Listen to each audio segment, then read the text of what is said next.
വെപ്പ് കഴിഞ്ഞു. ഇനിയിപ്പോ പെണ്ണിന്റെ വീട്ടിലെ മധുരം വെപ്പാണ്. നാളെയാണ് ഇവളുടെ വീടിന്റെ മധുരം വെപ്പ്. അതുകൂടെ കഴിഞ്ഞാൽ പിന്നെ നീ പറഞ്ഞ പോലെ കല്യാണം. എന്റേത് മെന്നിൻ ക്യൂ, കൊച്ചിയിലെ മെന്നിൻ ക്യൂ ആണ് എന്റേത്.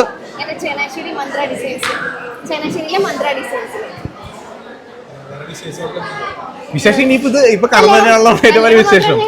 ഇനിയിപ്പം മറ്റന്നാള് കല്യാണ ദിവസത്തിലേക്കുള്ള കാര്യങ്ങളാണ്. അതുകൂടെ കഴിഞ്ഞാൽ പിന്നെ നമ്മൾ ഇത്തിലൂടെ ഒന്ന് ഫ്രീ ആവുമല്ലോ.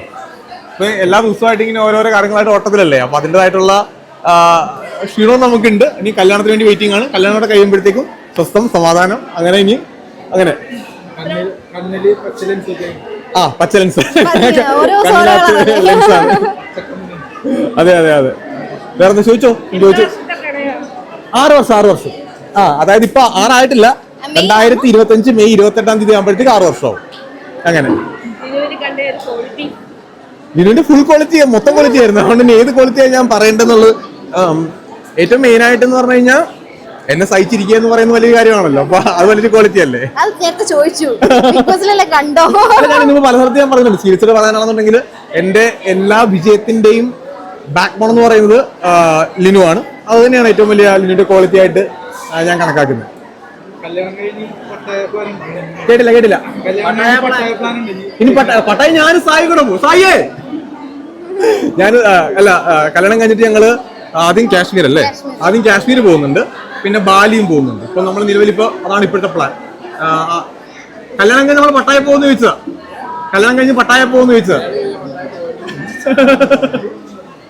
ഞങ്ങള് പോകുന്നുണ്ട്. ഞങ്ങള് സായി കൂടെ ഇനി ഞങ്ങള് ബാടാ അല്ല ഞങ്ങള് പോകുന്നുണ്ട്. മൈക്കാം അല്ല കല്യാണം കഴിഞ്ഞ് പട്ടായ വിടുമെന്ന് ചോദിച്ചതാ. കല്യാണം കഴിഞ്ഞ പട്ടായ പോകുന്നതിന് ഒരു കുഴപ്പമില്ല.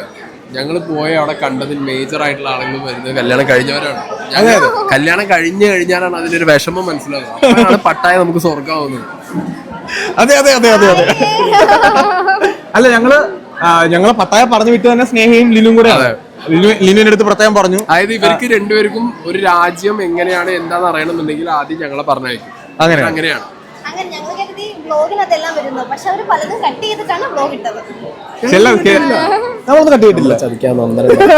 ഞങ്ങളെ പെങ്ങൾ എന്ന് പറഞ്ഞ നന്ദനെ ഞങ്ങളെ ചതിക്കുന്നത് ഞങ്ങൾ അറിഞ്ഞില്ല. പല സീക്രട്സ് ഞങ്ങൾ വെച്ച ഇവിടെ ഞാൻ സത്യങ്ങൾ വേണ്ട അഭിഷേകം പറടാ. ഞാൻ ബ്രൗൺ. അപ്പൊ നീ ബ്രൗൺ ഇട്ടരുത്, വേറെ എന്തിട്ടോ. ഞാൻ ബ്രൗണാ. ഓക്കെ. നമ്മുടെ അഭിഷേക് ശ്രീകുമാറാ. ഞാൻ കല്യാണത്തിന് ഏത് കളർ സ്യൂട്ട് ഇടുന്നെന്ന് ചോദിച്ചിട്ട് വിളിച്ചതാണ്. ഓക്കെ. നിങ്ങളുടെ എന്തെങ്കിലും ക്വസ്റ്റ്യൻ ബാക്കിയുണ്ടോ? കല്യാണത്തിന് ഒട്ടുമിക്ക ആൾക്കാരുണ്ടാവും. നമ്മള് കാരണം ബാച്ചിലേഴ്സ് പാർട്ടിക്ക് എല്ലാവർക്കും വരാൻ പറ്റിയിട്ടുണ്ടായിരുന്നില്ല. കാരണം നമ്മള് ഇപ്പോ കല്യാണം ഇതുമായിട്ട് ഒരുപാട് ദിവസങ്ങൾ വ്യത്യാസമില്ലല്ലോ. അപ്പൊ എല്ലാവർക്കും കാരണം ന്യൂ ഇയറിന്റെ സമയമാണ്. അപ്പൊ നമ്മുടെ അടുത്ത് കുറച്ചുപേര് പറഞ്ഞു എത്താൻ പറ്റാത്തതിന്റെ കാര്യങ്ങൾ. ചില ആൾക്കാർ നമ്മുടെ അടുത്ത് പറഞ്ഞിട്ടുണ്ടായിരുന്നു. കല്യാണത്തിന് എല്ലാവരും വരുമെന്നാണ് ഞാൻ പ്രതീക്ഷിക്കുന്നത്. എനിക്ക് ഇതുവരെ കല്യാണത്തിന് ആരും ഒരു ഒഴിവഴിയൊന്നും പറഞ്ഞിട്ടില്ല. പിന്നെ പറട്ടെ, യമനേച്ചിക്ക് അന്ന് കേട്ടില്ല. എന്തിനാ അതിന്റെ ആവശ്യമുണ്ടോ? ഈ ചോദ്യവും ആവശ്യമുണ്ടോ? കാരണം എന്റെ ഒരു നല്ല ദിവസമല്ലേ. അപ്പൊ എന്തിനാണ് വെറുതെ അനാവശ്യമായിട്ട്?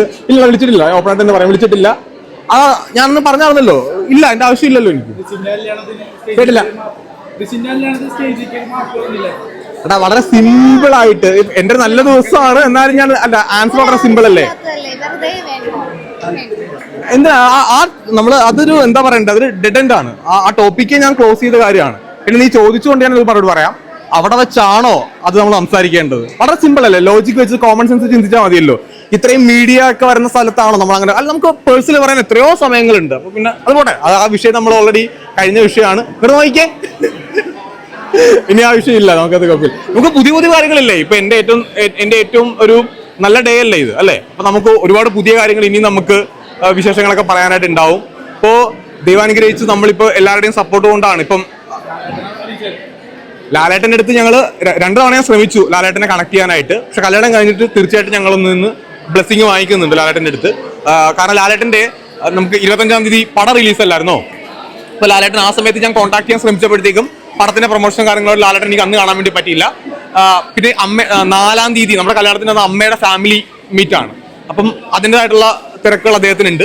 അപ്പൊ ഇത് കഴിഞ്ഞിട്ട് ഒന്ന് മീറ്റ് ചെയ്യണമെന്നുണ്ട്. അപ്പൊ തീർച്ചയായിട്ടും നമ്മൾ, കാരണം ലാലേട്ടന്റെ ബ്ലെസ്സിങ് തീർച്ചയായിട്ടും നമുക്ക് വേണ്ടേ, ഉറപ്പായിട്ട് നമ്മൾ ലാലേട്ടനെ നേരിട്ട് തന്നെ പോയി ഉറപ്പായിട്ടും കാണും. കല്യാണം കഴിഞ്ഞ ഉടനെ തന്നെ പോയി കാണും.